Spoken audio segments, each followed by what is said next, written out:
here to report the pricing policy influence expectation and purchase behavior. These are the learning objectives to understand what is pricing policy and pricing expectation, the different policies of negotiation, the policy corresponding to the price objectives, policies for successfully managing price increase, policies for pricing in economic downturn, then the policies for professional pricing. What is the price policy? Kung sa Juday ang price policy? They are defines the rules of the nation for price discounts of surcharges that will be applied to a transaction within a segment, involving things like an upcharge to rush orders or discounts for mistakes orders to which customers commits far in advance of shipment. It should be transparent because their goal is influence customer behavior.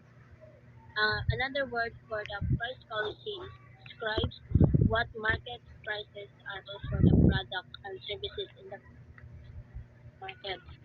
The price strategy from the sales perspective must develop. From marketing perspective, the market price must be determined. For example, anything that you can buy at the store is like supermarket. If the price of the supermarket or the product is 50 pesos, it will not negotiable because if you put that kind of price, it will be original price in the supermarket. Then a second is what is the price expectation? What is the expectation of the customer to the price? Because a customer's willingness to pay an offered price is not determined solely by the whether the price is fair or reasonable when compared to the economic value. The customer is willing to pay if unsa pa na siya nga kamahal sa presyo basta nakuha na siya it's reasonable to the economic value. It's acceptable to the SRP to the economic value.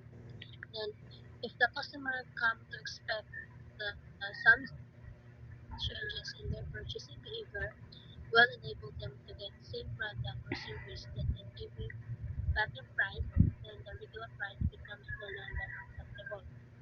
If the customer is expect to have a change in purchasing behavior, then if the price is better, they can accept what is the price given. If the brand is acceptable, sa unsa pa na kamahal, maka willing to pay din na ang customer because they have a purchasing behavior to pay in that kind of product. Then change in behavior, the buyer side is an anticipated consequence of poor or non-existent policies that fail to account for the impact of the seller's behavior on the buyer's future price expectation. Then the fourth one is expectation buyer behavior with responding to prices. In customer expectation, this is a research and get to know your customer base. It's objective is often an omnichannel customer service. Use pursue research possible and be proactive and listen to the feedback and stay open-ended. It's in this topic is what is the expectation of the customers in that kind of product? What is the price expectation or the price in particular product in the emergence of strategic sourcing is the process of developing channels of supply at the lowest total cost, not just the lowest purchase price. It expands upon traditional purchasing activities to embrace all activities within the procurement cycle, from the specification to the sale of payment, goods of the service. And the emerging of strategic sources is the businesses use strategic sourcing to make their procurement processes risk assured, certain, and less focused on price. With sourcing plan, they can develop an adaptable system that contributes to the overall long-term value of the business. The process begins by analyzing business needs, historical spending. The next step is outline a strategic plan, then collect data, then conduct the market analysis that guide decision making supplier. The emergence of strategic sources is they have steps to get the attention of the buyer. The first they have to know they have to do the strategic plan, then they collect data, then the marketing will conduct the market analysis that guide decision making on the supplier. Then next is the policy for price negotiation. The purpose of the price negotiation is to discuss the price is acceptable to both parties. Upon the end of the negotiation, either accept or lose the deal, then the following passes are the price negotiation. First is commoditizing the offers. Treating a product or service as commodity, whereas is a viewed or relatively standard or interchangeable with other similar offerings in the market. This approach often focuses on the price as the primary factor in the negotiation. Disregarding unique features or value-added services, it can lead to more competitive price but may not take into account the full value of product or a service can provide. It is essential to consider the balance between the value and achieve successful in negotiation. From the word is commoditized refers to a process in which product is essentially deemed identical to the same class of offering presented by a rival company. Commoditized products allow consumers to make purchase decisions based on smooth price tags over an item questions. Example, a tech company can bundle wireless earphones with smartphones and offer it at the same price that the competitor only offers the phone. Commoditizing product identify the decision-making process. Then number two, double discounting on the price increase refers to a situation where the seller offers a discount on the price increase. For example, sa first mo natin sa mall is ang example washing machine. If you first purchase sa washing machine is na-discounted na siya. For example, adto ka sa kuan na 10% off na siya. 18,000 na imo na 16,000. Then nakapalit na ka og kuan kanang washing machine. Then another next day or another month is nibalik ka dito. Pagabot nimo ha, anong na nidako ng pulis siya? Because in that case is double discounting ang price increase mo. Libalik ka pero mo ra gihapon ang discount because kanang nakuha na siya sa lifespan sa product. Then it means that instead of raising the price of the product or a service directly, the seller first increases the price and then offers a discount on the increased price effectively, mitigating the impact of the price hike. This strategy can be used to make the price increase more palatable to the buyer while still achieving desired higher price for the seller. Number three, discounting for volume. Offering the lower prices or discounts to be the customer's client when they purchase a larger quantity or the volume of your product or a service. In other words, the more they buy, the lower unit price. Incentivizing them to the larger order. Mo siya kan bundle. If you buy more, you can last more. For example, kana mga ukay-ukay. If bulto imong palitan is because gidagdagan man mo og palit. Example kanang retailer nga mga kanang salina kung duha mo palit ko maka-discount ng 10 pesos. Kung duha pero kung isa dili siya maka-discount because they offer the discounting for volume. Number four is discounting to compensate the past failure. Offer and reduce price to better terms to make up previous mistakes and verbal deals in negotiation. As far as I read is ano siya kanang if the kanang ni ilaging ilisan ang price ilisan ang price pero for example kanang ang original price is 100 then in kanang mga Christmas ay kanang Christmas season or may mga events sa malls ilang ilisan ang presyo but they make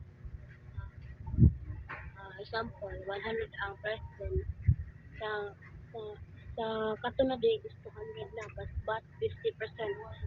Kuha ng customer na 50% but in other words yun siya, more di hapon na yung presyo. Wala siya na usap pero ilan lang ikuan discounting considered the path of failure. Para mahalin siya, kinalahin mo o ning ato nga way para mahalin ang isa ka product. Then it was way to try regain trust or correct past errors in the pricing strategy during the business discussion. The last one of my part is the policies for responding to the price objections. When the buyer prospect raises concerns about the price or value aspect of the product or service, objections handling means alleviating customer concern, responding buyers to the bills. These are the process. You seller discussing price reactively, then the customers don't price stability. Then the customers end up defensive negotiation tactics, then the seller finds solution of the value. Then this way is then the buyer is first concerned about the price. Also how to deal with price objections. Then the benefits of proactive policy-based price negotiation. Seller offers discounts by policy. Customers must make price value trade-offs. Customer seeks ensure information that find best way. And last is the seller creates new win-win policy options. This is my last report and the next report is my So, good morning, everyone. My name is Faith Tesaluna, and I'll be reporting about policies for different buyers types. So, we have here first is the value driven, second is the price driven, third is the brand driven, and fourth is the convenience driven. So we have value driven. Value driven are have sophisticated purchasing departments that consolidate and buy large volumes, and also it is a key to creating value-based policies, and it is to understand every way in which your product or service might add more value to the customer than the product or service of a competitor. So value driven is basically implement a premium pricing model, and it kanang highlight siya sa mga unique value propositions sa quality sa imong product, and to justify a higher price. And also si value driven kay ga-emphasize sa mga features, benefits, and the customer's experience. And then we have the price driven, which is buyers are the popular opposite of brand buyers, and they generally are not looking for a feature or service that exceeds some level that they specify in advance. So si price driven is it's a, si price driven is a adopt a competitive pricing model or implement discounts, like appeal to conscious customers by offering ka ng competitive prices, mga discounts or promotion, and they highlight affordability and emphasize cost savings.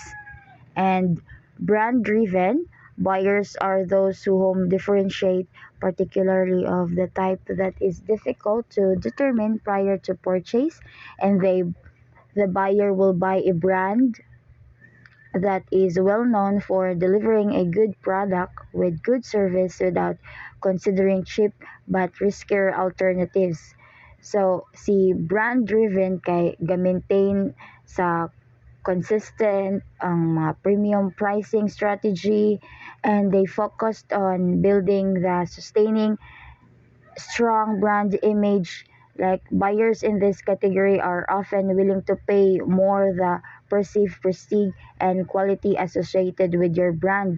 Like example, kanang anong daghan man jud mo palit og kanang mga iPhone nga products or kanang mga Samsung products, kay kabaw sila nga ang bahalag mahal kayo siya, pricey siya, although pricey siya, pero ang quality sa kana nga brand is kanang lahi compare sa lain nga brand. And then we have the convenience driven. It is buyers don't compare prices and they just buy from the easiest source of supply, and they expect to pay a premium or for convenience, so price objections from them are rare. So si convenience driven kay ga-implement a focus pricing model and consider like anang bundling products or services, subscription models or loyalty programs to enhance sa convenience, and then it emphasizes time saving benefits and hassle free experiences. Next slide please.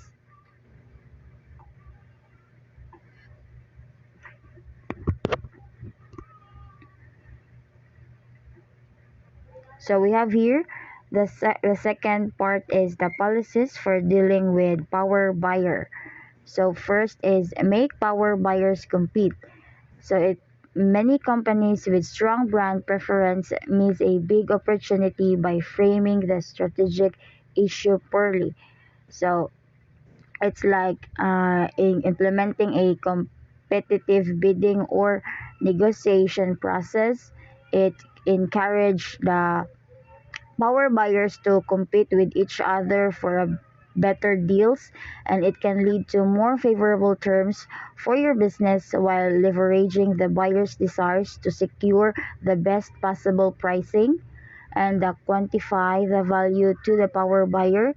It's like putting a clear number on how much benefit or advantage they get from the product or service, and this helps them understand why the price is what it is and if it's good for dealing them. So it's like a clearly articulate the value proposition and the benefits. Kanang si kaning quantify, it's like you demonstrate nga specific value sa imong product or service nga gi-provide sa imong power buyer, and it includes like kanang cost savings. And third is wala ko scroll, eliminate unnecessary cost, getting rid of any expenses that don't directly contribute to making the product or service better. By doing this, you can offer a lower price to your customers, which make your product more affordable and competitive. So, it's like kanang streamline cost and pricing structures na optimize your internal process to minimize the cost. This enables you to offer competitive prices to power buyers while maintaining healthy profit margins, just like kanang mga hyperon nga price sa mga coffee shop na mga tag 38, 39, bisag lang barato siya nga nga presyo, although ang quality okay ra sad kaayo compare nimo sa mga kanang mga Starbucks, mga mahalon nga kanang mga coffee shop. And then segment the product offering. Is tailoring different prices or packages for different groups of customers based on their specific needs or preferences. Like from the word segment, imo siyang klase-klase, gilahi-lahi. It creates tailored product service packages for your power buyers. Customized offering based on specific needs of power buyers. This allow you to provide kanang target solutions, potential justifying higher prices for specialized features or services. And last is the resist, divide, and conquer tactics, not letting customers be split into smaller groups to be charged more. Instead, you treat all customers fairly and consistently, offering the same prices to everyone. This builds trust and avoids alienating customers who might feel unfairly targeted with a higher price. So, si resist, drive, and conquer, like you maintain consistency in pricing and sa imong negotiation, and avoid being divided by power buyers who may attempt to negotiate separately. Present a unified front of emphasize the fairness and consistency of your pricing policy to prevent divide and conquer strategies. Next slide, please.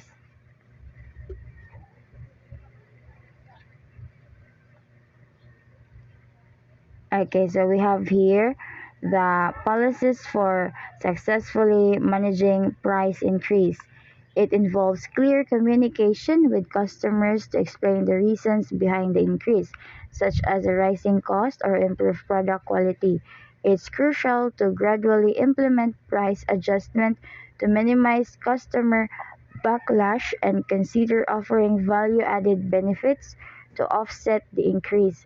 Additionally, monitoring market conditions and competitors' pricing strategies can help ensure your pricing remains competitive.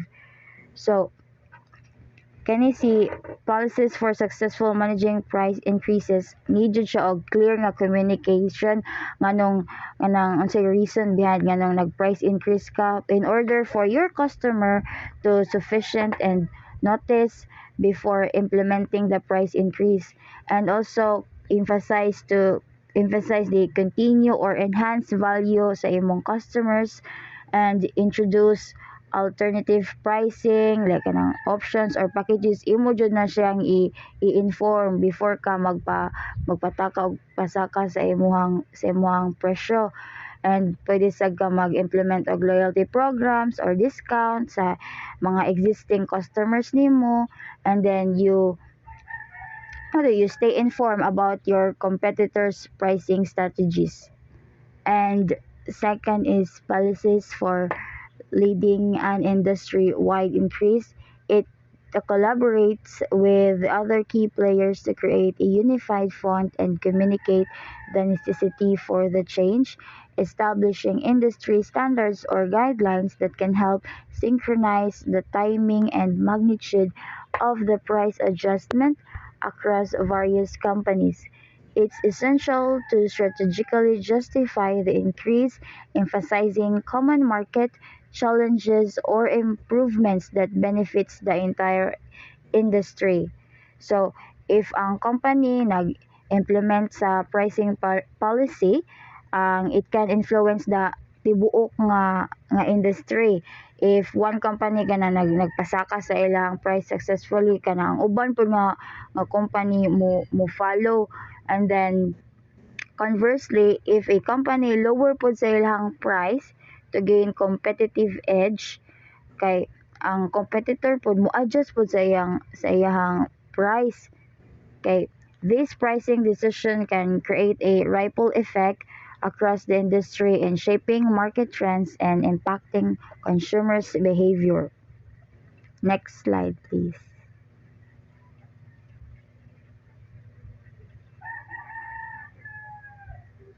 Next. Okay. So we have here policies for transitioning from flexible to policy-based pricing. It involves defining clear pricing parameters aligned with customer segments, services, or product. It requires establishing standardized pricing guidelines, setting specific rules or criteria for adjustment, and ensuring consistent implementation across the board. Additionally, it's crucial to communicate these changes transparently to customers while offering support or guideline through this transition period. So it's like involve establishing clear pricing rule, kanang ang company gaset og predetermined guidelines, kanang considering factors like production cost or market demand, and this shift ensures consistent pricing, streamlining operations, and enhancing predictability for both businesses and customers. Second is policies for pricing in an economic downturn. Focus on maintaining competitive pricing to retain customers and gain market share. Implement cost-saving measures to preserve profit margins, such as reducing overhead or optimizing operations. Consider offering flexible payment terms or discounts to incentivize sales while closely monitoring market conditions and adjusting pricing strategies as needed to adapt to changing economic landscape.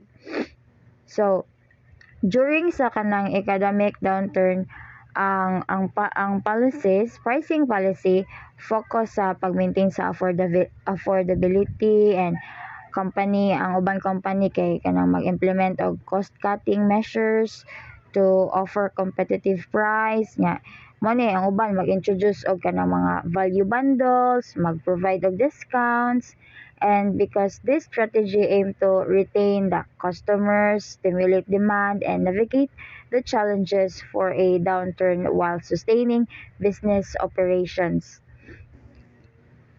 And last one is policies for promotional pricing. It involves defining clear objectives for the promotion, such as increasing sale or clearly inventory, establish specific criteria for the duration, discount levels, target audience, ensuring consistency in messaging across market channel. It's important to track and analyze the effectiveness of promotional pricing strategy to refine future campaigns and optimize their impact on sales and brand perception.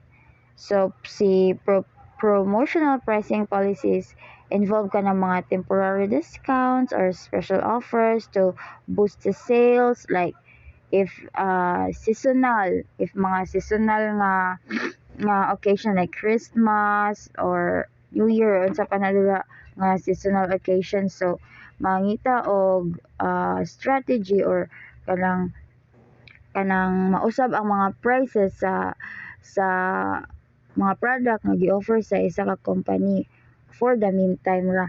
And then companies use this strategy to attract customers, clear inventory, or launch new products. So these time limited promotions create a sense of urgency, encouraging customers to make purchases and fostering excitement around the brands and the offering. And that will be all. But to sum up, the importance of pricing policy, it can help companies make sure that they remain profitable and give them the flexibility to price separate products differently.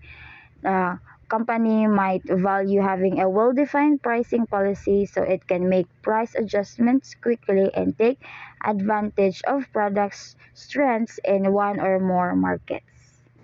So, thank you for listening. I'm Faith M. Tesaluna, and my partner is Genesil Navaja, and our reporting is all about pricing policy. That would be all. Thank you.